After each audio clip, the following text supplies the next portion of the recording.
appeared on earth place. Earth माने पृथ्वी पर अवतार लिया। यदा यदा हि धर्मस्य ग्लानिर्भवति भारतम् अभ्युत्थानम् अधर्मस्य तदात्मानं सृजाम्यहम्। तुलसीदास लिखे जब जब होई धर्म की हानि बढ़े असुर अभिमान। राम सिया राम जय जय राम। राम सिया राम जय जय राम। तब तब प्रभु धन विविध शरीरा अरहि कृपा सब जन पीरा। राम सिया राम जय जय राम। राम सिया राम जय जय राम। सब का ये दोनों हाथ उठा कर दी गए।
मंगल भवन मंगल हरि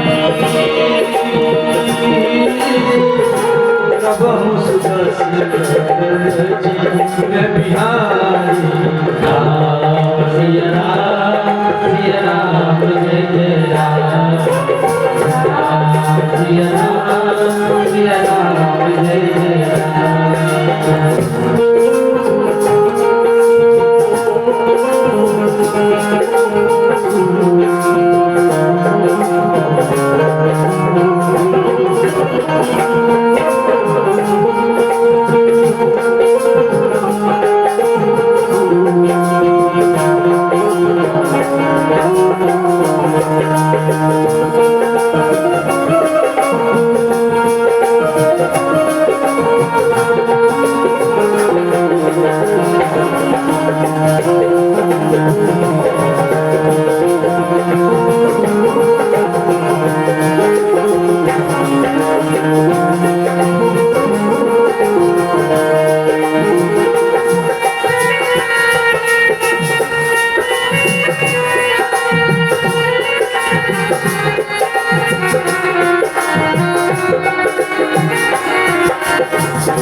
इस प्रकार 24 अवतार का केवल हम नाम गिनाए।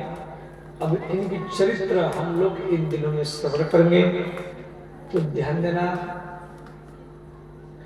तो श्री सरस्वती नदी के किनारे में भगवान वेद व्यास बैठे हैं शिविर जिला। तो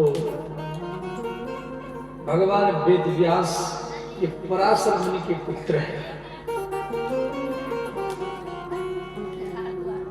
तो वहां पर श्री नारद जी पहुंचे। तो नारद जी बोले कि व्यास, आप इतना उदास क्यों हैं? तो व्यास जी बोले, हे देवर्षि, मैं 17 पुराण लिख चुका हूं, फिर भी मेरे मन में प्रसन्नता नहीं है।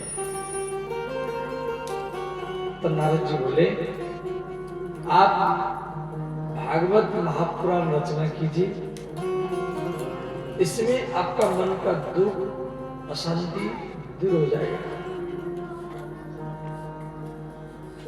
तो मूल में भागवत जो है वो 4 श्लोक है, जिसको चतुर्श्लोकी भागवत कहा जाता है। और ये 4 श्लोक को नारायण भगवान पहले ब्रह्मा को देते हैं। ब्रह्मा जी नारद जी को दिए, और नारद जी ये 4 श्लोक को लेकर के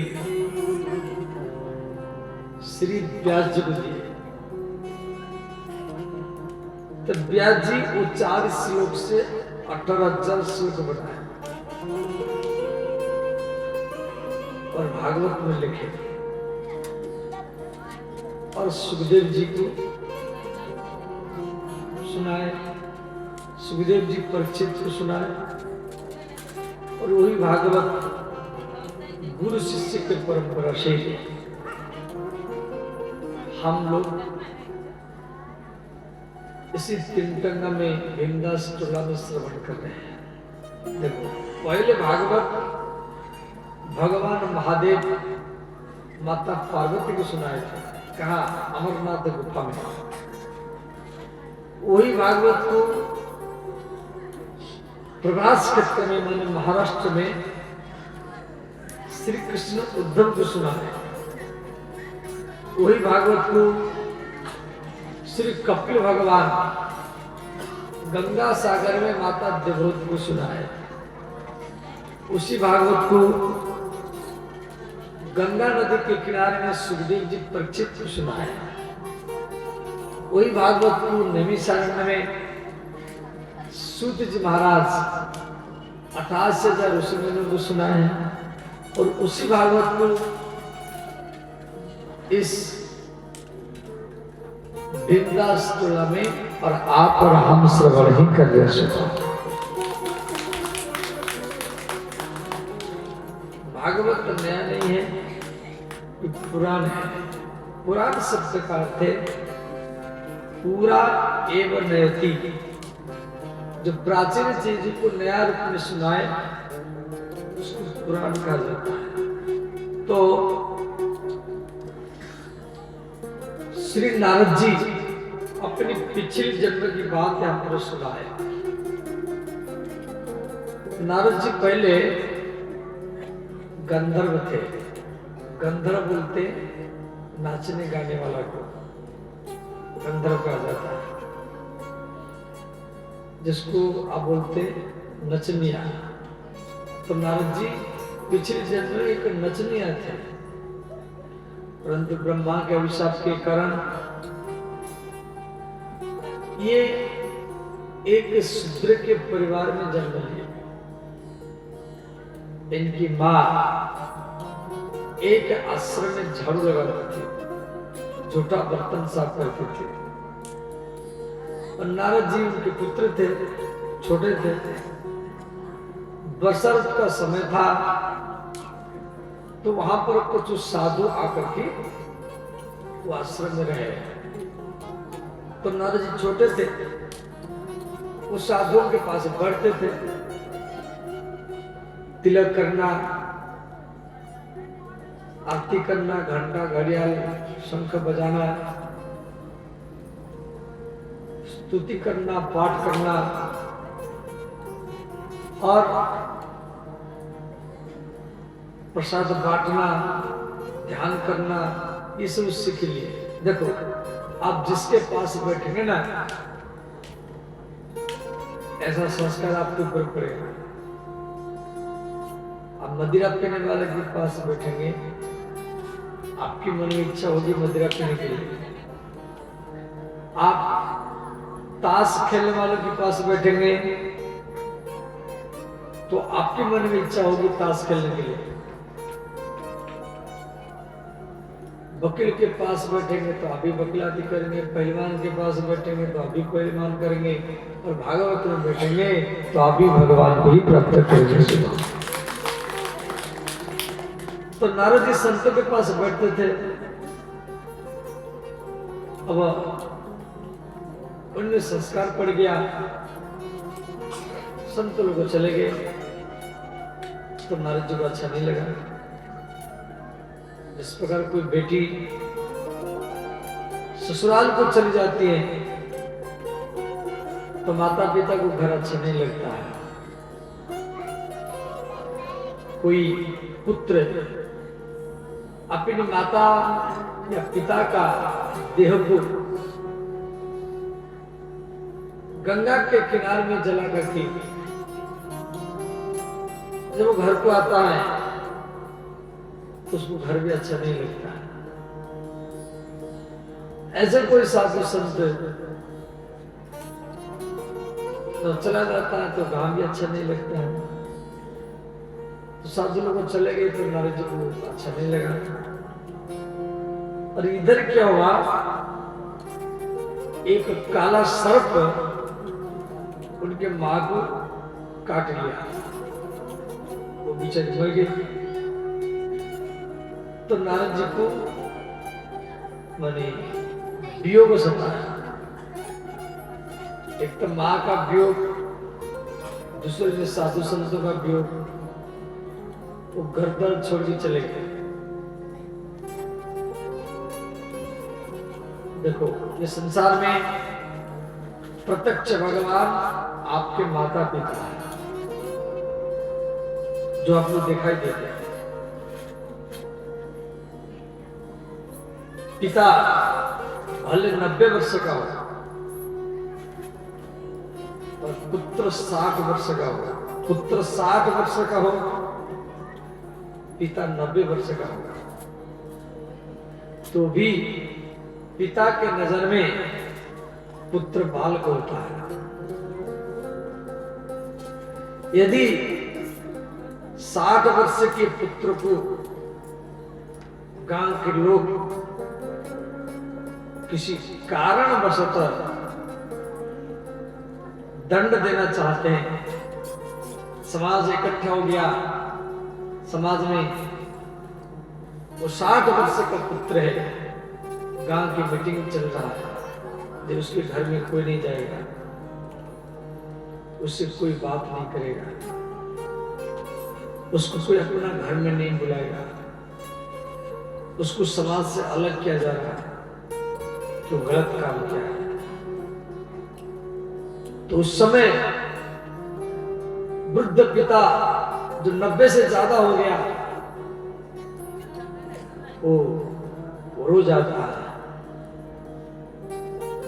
और भले रिश्तेदार को आना पसंद नहीं करते, तो समाज से अलग किया जा रहा था, रिश्तेदार भी उस समय नहीं आते घर में। परंतु वृद्ध पिता वो समाज में भले उसको दिखाई नहीं देता, वो किसके हाथ पकड़ करके वो समाज के सामने आगे हो जाता है, पंचायत में जाकर के हाथ जोड़ देता है, ये गांव वालों मेरा पुत्र बालक है, कुछ गलत काम किया है, और यदि आप उसको समाज से अलग कर देंगे तो मेरे आत्मा को शांति नहीं मिलेगा। मरते समय में मुझे बड़ा दुख होगा कि मेरे गांव वाले मेरे बेटा को समाज से अलग कर दिया, मेरी आत्मा को शांति नहीं मिलेगी। इसीलिए आज समाज के सामने मैं अपनी बेटा की तरफ से सबके सामने झुक करके क्षमा मांग रहा हूं, जो आप उसको क्षमा ही कर देना। और एक समाज में एक वृद्ध व्यक्ति जब हाथ जोड़ देता है, समाज में बिखर जाता है। तो माता पिता ये भगवान का रूप होता है। सबको माता पिता की सेवा करना चाहिए। माता पिता बूढ़े हैं, कभी उनके पास में बैठना करो। यदि आप उसके पास नहीं बैठेंगे, बात नहीं करेंगे, उनके कमरा में नहीं जाएंगे, वो सोचेंगे जिन मां बेटा अब हमारा बस में नहीं रहा। और ठंड का समय है तो गर्म पानी में नवाओ, गर्म का समय है तो पंखा लगा दो। माता पिता रोग में है, बीमार में है, कभी हॉस्पिटल में ले जाओ, उनका इलाज करो। कभी लैट्रिन में है, बाथरूम में है, तो किवाड़ के पास खड़े रहो। कि बहुत बूढ़े माता पिता लैट्रिन बाथरूम में गिर जाते हैं, हाथ पैर टूट जाता है। देखो, आप पत्नी के पास तो जिंदगी भरी रहना है। आप अपनी पत्नी के हाथ से कितना भी भोजन पाओ, पेट तभी भरेगा जब आप अपनी मां के हाथ से ही भोजन कर सको। आपको सुबह, दोपहर, शाम को कैसा भोजन चाहिए वो आपकी मां बना करके खिलाएगी।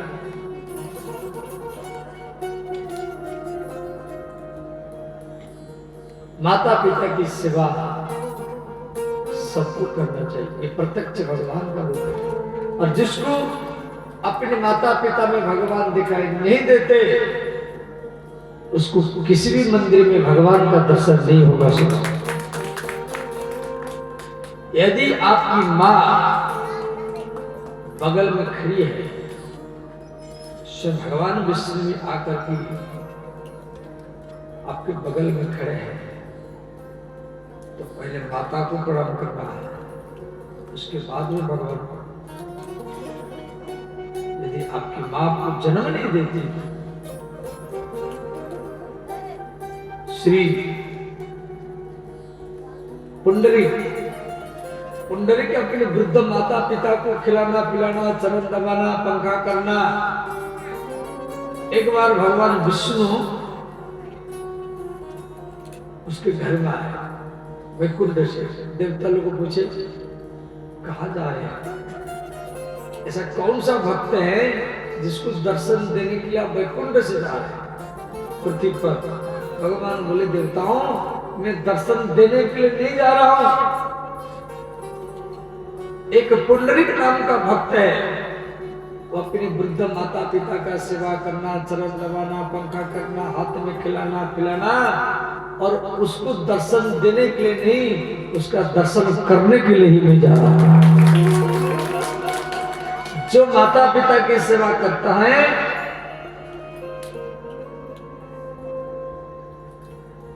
उसका दर्शन स्वयं भगवान करने के लिए आते हैं। इसका प्रमाण ये भक्तमाला कथा में है। भगवान उसके पीछे आकर खड़े रहे, वो माता पिता खिला रहा था। भगवान आवाज लगाए, पुंडरीक, मैं वैकुंठ से आया हूं। भगवान विष्णु, मैं तेरे पीछे खड़ा हूं, तेरा दर्शन कर लो। पुंडरीक मुख में नहीं घुमाया, वो अपनी माता पिता को खिला रहा था हाथ में। वो बूढ़े थे, खा नहीं पा रहे थे अपने हाथ में। तो भगवान दूसरा बार भी आवाज लगाए, जब पुंडरीक, हम तेरे पीछे खड़े हैं, हम वैकुंठ जाएंगे, हमारी दर्शन करो, फिर मैं चला जाऊंगा। पुंडरीक भगवान की तरफ देखा भी नहीं। भगवान बोला, हम कब तक खड़े रहेंगे? तो पुंडरीक ने क्या किया कि ईंट उठा करके इसे पीछे रख दिया, ईंट के ऊपर बैठ जा। भगवान ईंट के ऊपर बैठ गए। पुंडरीक ने क्या किया, भगवान अपने माता पिता को सुलाया, चरण दबाया, पंखा किया, उनको नींद आ गया, तब फिर भगवान के पास आया। भगवान को भी चरण धोया, भगवान का तिलक किया, माला पहनाया, भगवान का भी आरती किया, भगवान को भोग लगाया। तो भगवान विष्णु बोले, पुंडरीक, मैं तेरे पीछे खड़ा रहा, तो मेरे को देखा भी नहीं। मैं जो वैकुंठ से आया था, मैं ये सोच करके आया था कि तुझे दर्शन देकर के वैकुंठ वापस चला जाऊंगा, परंतु तेरे मातृभक्ति पितृभक्ति को देख करके हमारा इच्छा परिवर्तन हो गया। अब हम वैकुंठ नहीं जाएंगे, सदा सदा के लिए तेरे घर में यहीं पर ही बैठे रहेंगे, और तेरे मातृभक्ति पितृभक्ति हम यहीं पर देखेंगे। तो भगवान आज भी उसके घर में विराजमान है। भगवान को ईंट दिया था बैठने के लिए, ईंट को बोलते बीट। महाराष्ट्र में, बिहार में ईंट बोलता है, महाराष्ट्र में बीट बोलता है। तो भगवान का नाम पड़ गया विठ्ठल। बोले श्री विठ्ठल भगवान की जय, श्री पंडरीनाथ भगवान की जय। हर रोज लाखों लाखों व्यक्ति दर्शन करने के लिए आते हैं वो मंदिर में। जिस विठ्ठल भगवान के भक्त है, श्री नामदेव, तुकाराम, एकनाथ, जगत गुरु श्री वल्लभाचार्य जी, वही विठ्ठल भगवान के सब उपासक है, जो माता पिता की भक्ति को देखकर के प्रकट हुए।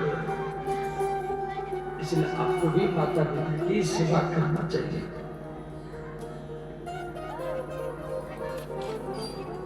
श्री गणेश जी की बात लाइए। आज समाज में किसी का भी पूजा करो तो पहले गणेश जी का पूजा करना पड़ेगा। विश्वकर्मा का पूजा करो, राधा का पूजा करो, गंगा मैया का पूजा करो, शिव जी की पूजा करो, तो पहले गणेश जी का पूजा करना पड़ेगा, तभी वो देवता का पूजा करेंगे और देवता स्वीकार करेगा। क्यों? सिर्फ मातृभक्ति पितृभक्ति के कारण। भगवान श्री पार्वती गणेश कार्तिकेय को बोले, बेटा सब तीर्थ करके आओ, जो पहले आएगा समाज में उसी का पूजा होगा। तो कार्तिकेय जी क्या क्या फिर मेरे को बैठे तीर्थ करने के लिए चले गए। गणेश जी कहा नहीं गए। एक थाली में चावल लिए, फूल लिए, अगरबत्ती लिए, शिव पार्वती की पूजा किए, आरती किए, परिक्रमा किए।